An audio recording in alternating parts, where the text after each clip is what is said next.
जंगल की फुसफुसाहट। पवन और मोनोरा दोनों बचपन के दोस्त साहसिक यात्रा के लिए जंगल में गए। ये जंगल पुरानी कहानियों और रहस्यमयी घटनाओं के लिए मशहूर था। लोग कहते थे कि रात में यहाँ कभी भी अजीब आवाजें आती है और जो भी जंगल के अंदर अकेला फंस जाता है वो वापस नहीं लौटता।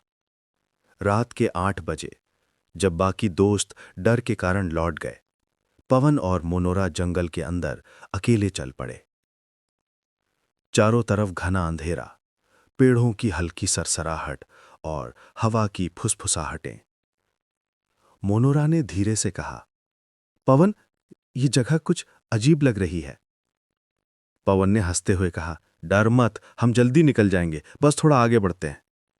जैसे ही वो आगे बढ़े, हवा में अचानक फुसफुसाहट सुनाई दी। पवन, मत जाओ। पवन ने पलटा, लेकिन वहां कोई नहीं था। शायद हवा की आवाज होगी, उसने मोनोरा को आश्वस्त किया। लेकिन धीरे धीरे जंगल और भी डरावना लगता गया। पेड़ हिल रहे थे, पत्तों की सरसराहटें अचानक तेज हो गईं और छाया उनके इर्द गिर्द घूमने लगी। अचानक मोनोरा ने चिल्लाया, पवन, मुझे पकड़ो। पवन दौड़ा, लेकिन मोनोरा गायब हो गई। उसकी टॉर्च की रोशनी सिर्फ पेड़ों पर पड़ रही थी। तभी वही फुसफुसाहट फिर से आई, अब बहुत पास से। मैं यहीं हूं, पीछे देखो। पवन ने पीछे देखा।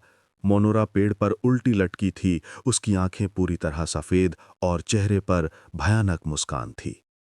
पवन डर के मारे भागने लगा। हर मोड़ पर वही फुसफुसाहट गूंज रही थी, तुम भी अब हमारे साथ रहोगे। घड़ी के हिसाब से लगभग 12 बजे की रात थी। पवन ने देखा कि जंगल का रास्ता बदल रहा था। जहां वो 1 मिनट पहले खड़ा था, वहां अब गहरी झाड़ियों और अजीब पेड़ों का घेरा था।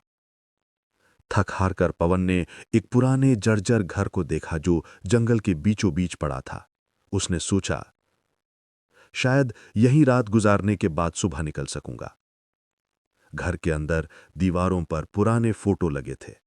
उन फोटो में लोग जंगल में खोते हुए दिखाई दे रहे थे। तभी पीछे से फुसफुसाहट गूंजने लगी, पवन, अब तुम भी हमारा हिस्सा हो।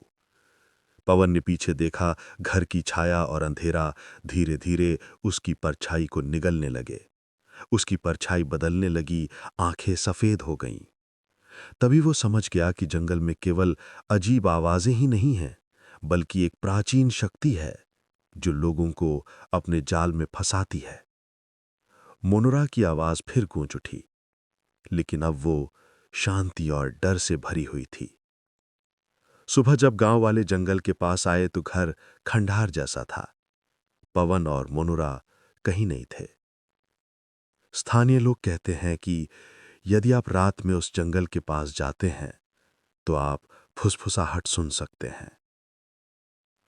हम यहां हैं और तुम्हारा इंतजार कर रहे हैं, और कहते हैं जो भी उसकी आवाज सुनता है वो कभी लौट कर नहीं आता।